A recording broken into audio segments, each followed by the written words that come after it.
শুভ দুপুর বন্ধুরা, ঘরোয়া পদ্ধতিতে আমি কিভাবে পাবদা মাছ বানাই চলুন দেখে নিই।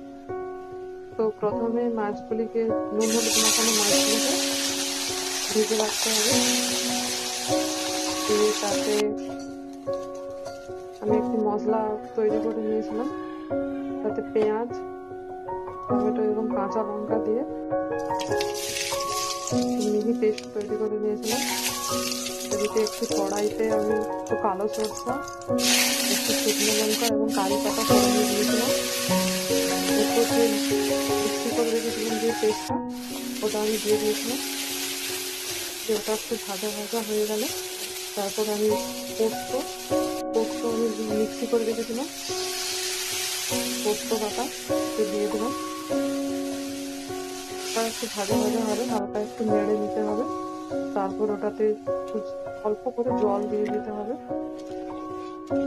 জলটা ফুটে গেলে তাতে আমি মাছগুলিকে ছেড়ে দেবো এবং পরিমাণ মতো আপনারা নুন এবং একটু চিনিটা একটু অল্প বেশি পরিমাণে দিতে হবে, কারণ রান্নাটা একটু মিষ্টি মিষ্টি হবে, তবেই ভালো লাগবে।